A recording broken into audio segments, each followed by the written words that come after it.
everybody, and welcome on into a brand new show we've got for you talking about the Erie SeaWolves. I am Mike Fenner. We are here inside the press box, inside the radio booth at UPMC Park, and our new show called Inside the Pack. We will feature the Erie SeaWolves. We will feature the manager. We will feature players. We will feature staff members throughout the season, and we're looking forward to a fantastic 2026 season with the team coming off yet another successful season on the diamond.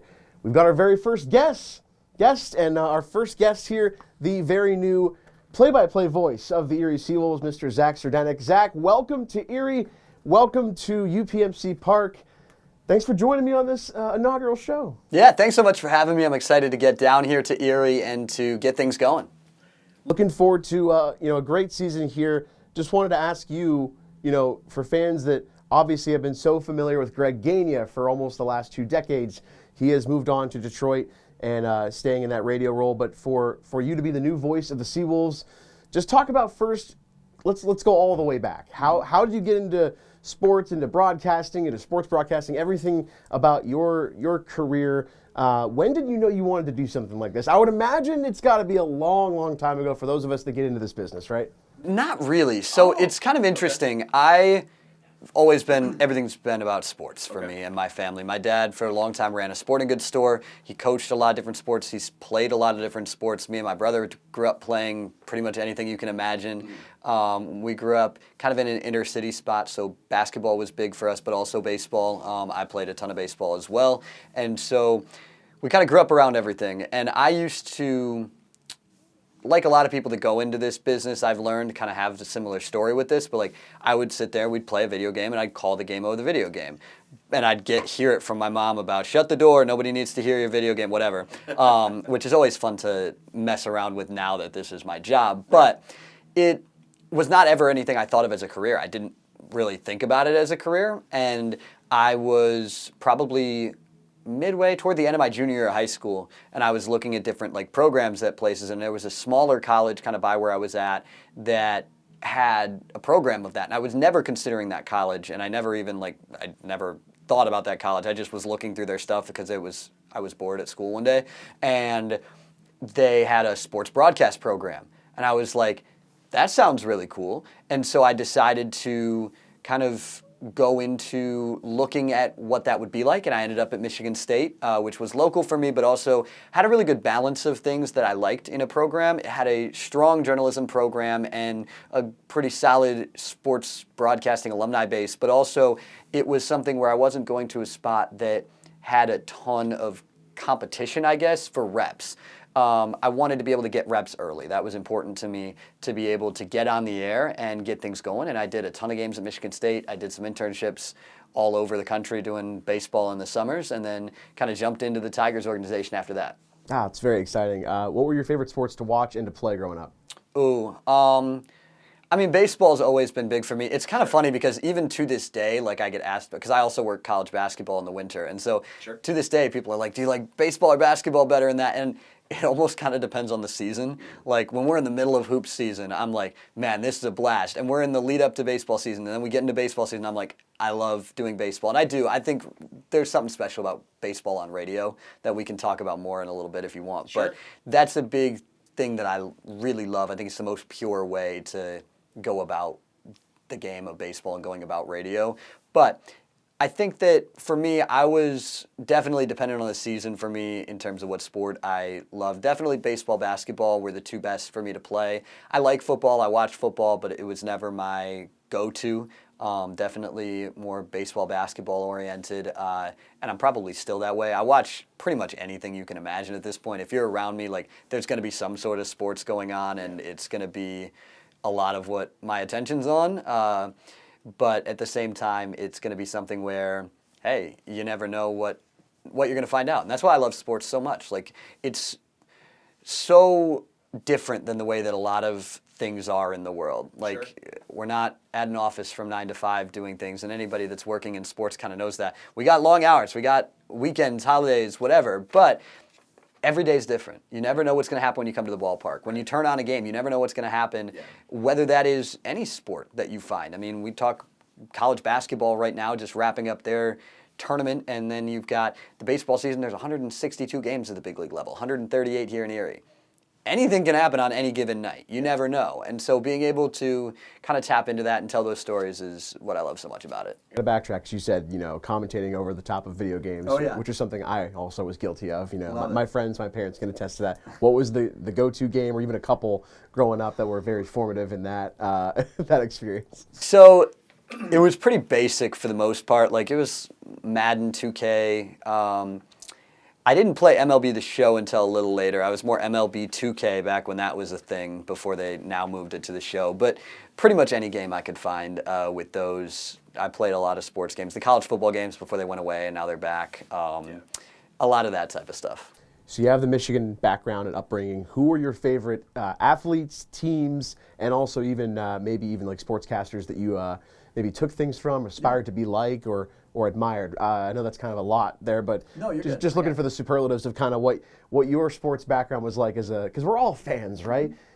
At some point, and what can you say about some of the people that were influential, I guess, in that way for you? Yeah, and even to this point, like us that work in sports media, we're still sports fans. Right. We're not necessarily fans of the teams we cover. Like, we're still objective on things, but we still love sports. That's why we do what we do. Right. But no, I think going back to that, growing up, it kind of has worked out for me this way. It wasn't really the plan, but like the two teams I watched the most growing up were Michigan State basketball and the Tigers.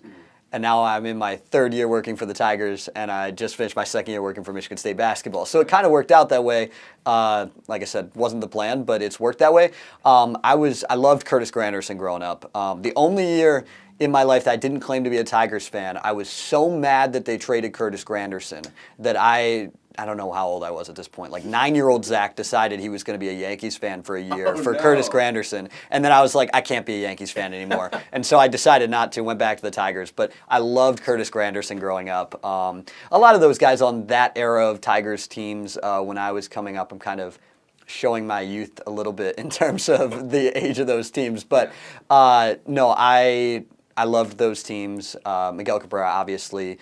Justin Verlander coming back to Detroit is super cool. Spent a cup of coffee here. Yes. Very, very quick one. Yes, exactly. But those guys were great growing up. And then obviously there's a lot of Michigan State basketball guys too that may not be as familiar to people down here. I mean, some of them will be, like a Draymond Green and those guys. But yeah.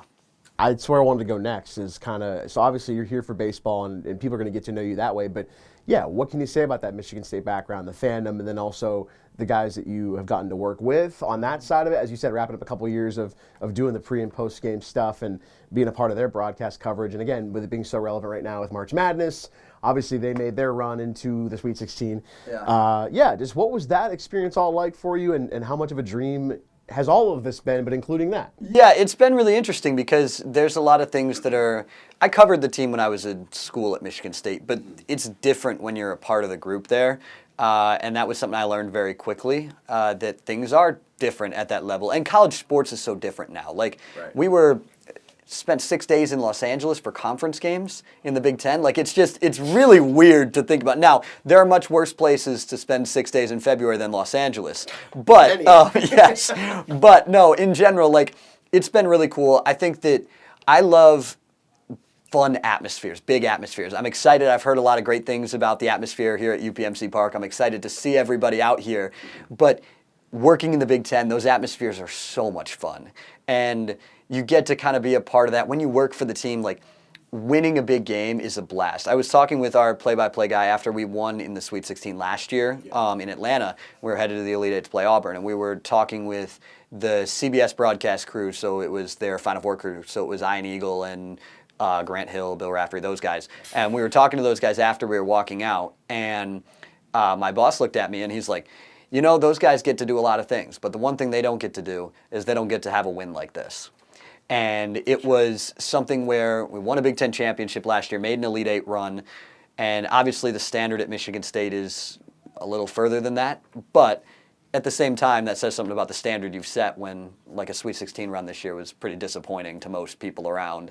And, I mean, that's still a pretty good run for most programs. But the point back to that is that being around that group and being a part of that has been so much fun. There's a lot of talk with Michigan State basketball about Tom Izzo and the family-oriented aspect that he has, the old school vibes that he does.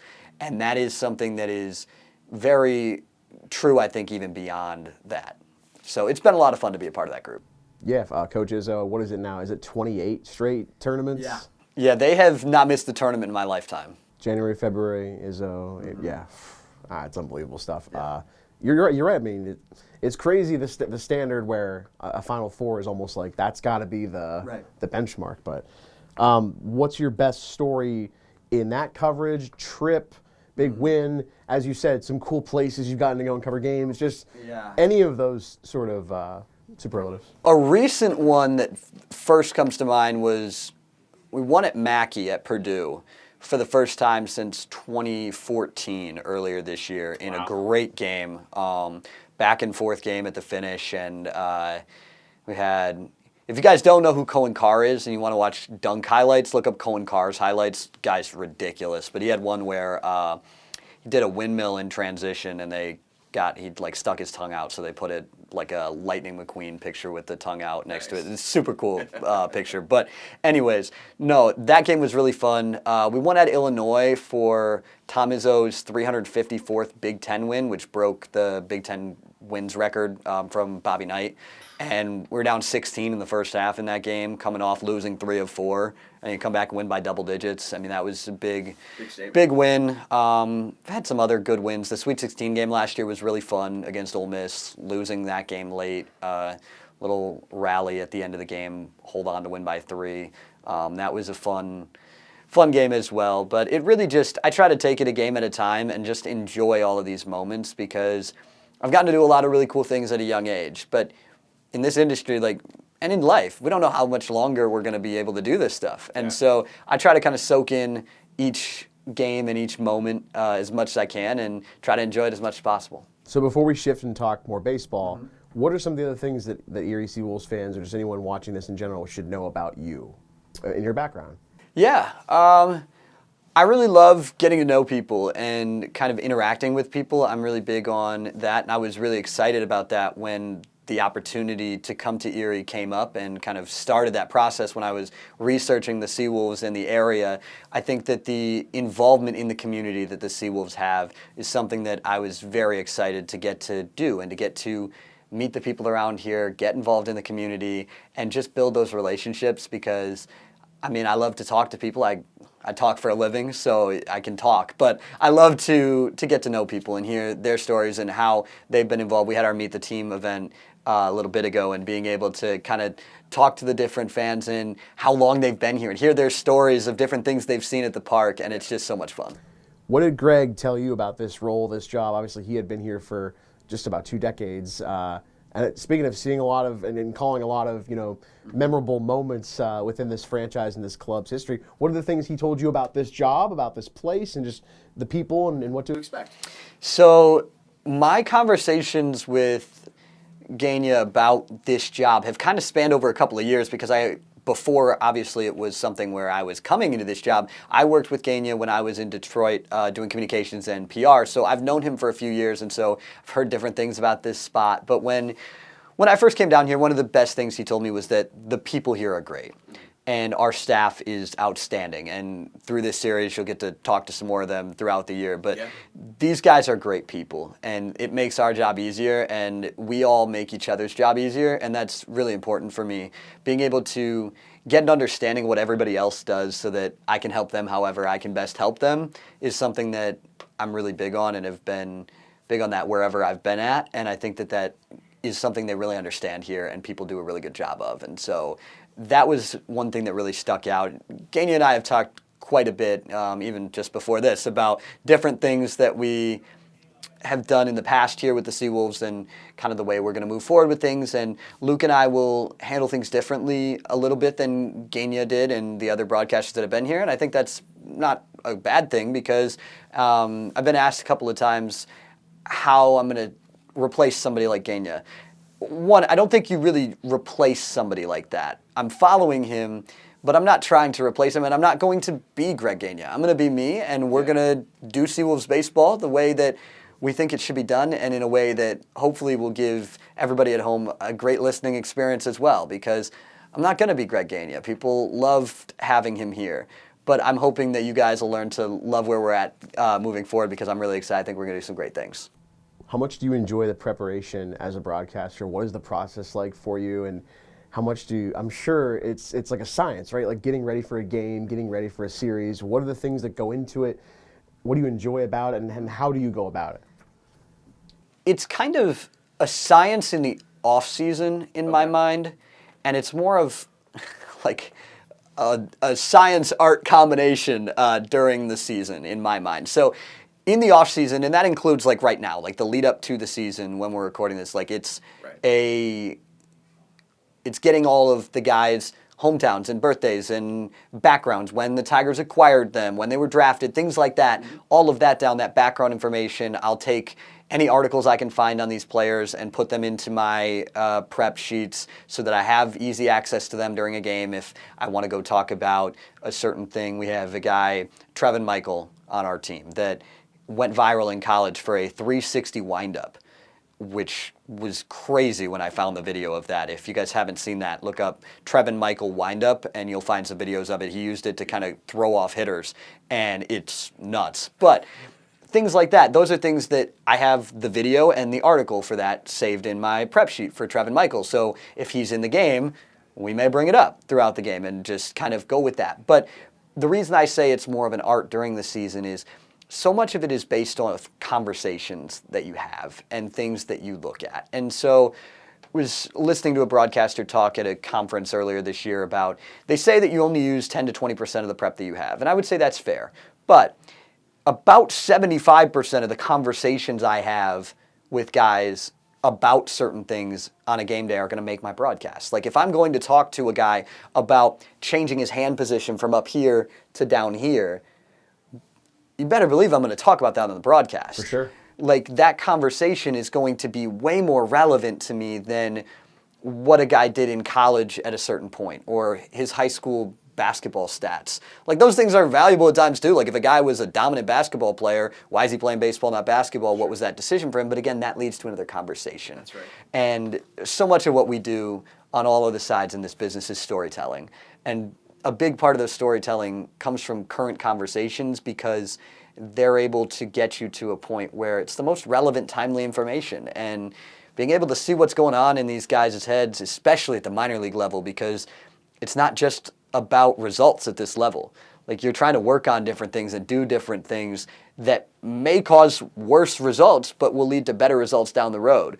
And so there's so much more that goes into it than first glance, and that's a big part of what we do up here. It's fascinating. I think that's a really good take. Yeah, I mean, you're right. It is all about conversation and getting to know those guys on a day-to-day basis. Now that we kind of have the roster set, as we're recording this, we're getting ready for opening night. What are your thoughts on just, Tony Capicelli coming in as a new manager for the SeaWolves, some of these new guys that are coming up, from the likes of West Michigan and Lakeland and just throughout the org?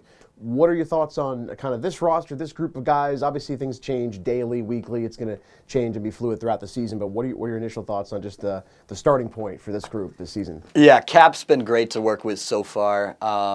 Love interacting with him. We're going to have him on our pregame shows every day before the game. We're going to have a little conversation with him that we'll do that'll just kind of be quick and about last night, about tonight, and about trends and how the season goes. We'll see how it develops, but he has been spectacular for us to work with, and obviously he knows what he's doing. The season in West Michigan speaks for itself last year. 92 wins. Right. It's one of the most in the minors in the last 30 years. And not only did they do that, they got it done in the end, and they swept their way through the playoffs. Like, that's what you're looking for, and he's going to bring a group that is a lot of guys from that West Michigan team. This may look a lot different roster-wise from what a lot of Erie fans have seen the last couple of years. They've been a pretty consistent core in Erie the last few years. No doubt. A lot of that core is not here anymore. Some of those guys are still here. Yeah. You'll see Chris Myers, you'll see Justice Bigby, but there's a lot of new guys on this team. John Peck, Isaac Pacheco are the two top 30 prospects that'll break camp with us, but there's a lot of other guys that can do a lot of things. And if you like guys that throw hard, this bullpen is going to bring it. You got 3 guys at least that are going to be able to hit near triple digits on a nightly basis. And that's the name of the game in the bullpens in this era of baseball. And so guys that can throw it hard and guys that can have secondary pitches off of that are going to be really tough. And Joe Miller was talking at Media Day about, as a starter, it feels really good to have that kind of bullpen because you get through your spot and you feel like you're going to win the game, and that's what you want to do, and that's how you win games. I mean, bullpens are the most underrated part of a roster. You've got to have guys in the bullpen that can shut it down, and this team, I think, does. No doubt. So this SeaWolves franchise here, we're talking inside the pack, by the way, you're talking about 4 straight seasons of making it to the Eastern League Finals. In the middle there, 2 championships. Obviously, the success, as you talked about with West Michigan, we've seen it with Detroit at the very top. What in your mind is it about just the development and the way that this organization is run that has made things so successful here in the last maybe 4 to 5 years where you're seeing it across the board? I think you have to give Scott Harris and his crew a lot of credit coming in and changing the way that the organization has run their developmental system and everything that this group does. I can't really speak to the before Scott Harris time in there because this is my 3rd year in the org, and so I've only been a part of this group. But everything is down to a science. It's down to every last detail with these guys, and they find ways that they think they can get guys better. And you see that at the big league level. You see that in the minor league level where they'll sign guys that were released by other organizations, and they'll kind of turn that around because they see a tweak that they can make that is going to allow them to push it forward. They see one little difference, or they see a way you can change your pitch mix, or not even your mix, but your way that you're using your mix and how much you're throwing certain pitches. I mean, we've seen that just at the start of the Tigers season with Kenley Jansen. They bring him in and they change how much he's throwing the sinker cutter. They change when you're throwing that spot in certain counts, and all of those things make big differences, and that is a lot of what they're doing. They're also drafting for versatility and athleticism, and that really helps. You see that with guys like Kevin McGonigal and Max Clark, guys that can do multiple things, and when they can do that, you can fit them in a lot of different places and have a lot of success. Speaking of McGonigal, how about it? I mean, skipping AAA, he was here for 46 games last season, was part of that run to the finals here in the Eastern League, but no AAA this year. In his debut, 4 for 5 at the plate, driving in a pair. Looks like he's fitting in just well up there. What can you say about just such a special prospect that Erie fans were lucky to be able to see here last year and now already in the show doing his thing? Yeah, he can swing it. I think that he's got some other pieces that you're going to see. He's quicker than some people will give him credit for. He's really improved his defense this offseason, working with the Tigers, whether that be the Arizona Fall League and then into the winter and into spring training. He's improved his defense a lot. But at the end of the day with Kevin McGonigal, he can swing it, and that's what it's going to come down to. He's not going to be on the field for his defense. He's not on the field for his speed. He's on the field because his bat's better than anybody else in the minors. And that's what it is. I mean, it was a pretty clear 1-2 with him and Connor Griffin, and those two guys both here in that playoff series in Erie with Altoona. Crazy. And Connor Griffin's really, really good too. But Kevin McGonigal has a bat tool that hasn't been seen in the minors for a little while. I think Baseball America gave him an 80 grade hit tool this year, which is, for people that don't know the scouting system, it goes up to 80. A big part of baseball across the board and here in Erie is the promotions. You saw the birth of the Moon Mammoths last year that went across the globe on HBO with John Oliver. Such a massive success here. Everyone talked about it. You've got another promotion coming up this year with the Flagship City Kitties, another rebrand with the 25 seasons with the Tigers. Just thoughts on those elements and some of the other promotional things coming up this season that you as an organization and as a staff here are excited about and that fans should be pumped up about. Yeah, I love it. That's one thing also that drove me to this opportunity was the promotions and the way that we go about things here with the SeaWolves is outstanding. One, the Moon Mammoths are back. Don't worry. There's 3 Moon Mammoths weekends, one in May, one in July right before the All-Star break, and then one in September. There's a 3-part bobblehead series too, so you're going to want to try to get to all 3 of those because the bobblehead set is pretty cool. Kevin McGonigal, Fuzzy Mammoth Bobble Trunk, which I'm excited about, and then a John Oliver bobblehead. The Flagship City Kitties is a cool homage to 25 years in the Tigers organization. The merch, as always, with us is really sweet. So if you haven't seen it, you can go online at SeaWolves.com and check it out. It's also in our team store here at UPMC Park. But those are really cool. And then we've got a lot of other giveaways going. We got Mega Blast fireworks at the end of June. There's SpongeBob night. We've got Halloween coming back this year. A lot of different things. We're always going to make it a fun time at the ballpark and a unique night at the ballpark. We talked about it at the beginning of the show, but it really is. You never know what you're going to see when you come out to the ballpark. You're not going to see the same thing twice. So that goes for the promotions as well. Although one thing you will see more than once is $2 Thursdays. So those are back. Come on out, get some $2 concessions food and select drinks. No doubt about it. Zach, anything else before we let you go? Anything what are you most excited about with this season as we're kind of getting underway and hopefully having another fun and successful season here in 2026? Pumped to get to the baseball, hoping to call some fun SeaWolves action throughout the year, and excited to get to know everybody. Appreciate you guys taking the time to talk with me today and have me on, and we are ready to go at UPMC Park. Zack Surdenik, the new play-by-play, if I could say it right, broadcaster for the Erie SeaWolves as we get you set for the 2026 season. And stay with us here all season long on Inside the Pack. We will have plenty more exciting and fun guests to talk up to and about and get to know their background. And looking forward to bringing you more great shows here throughout the season. So for Zach, I'm Mike. Thanks so much for watching, and we'll see you next time.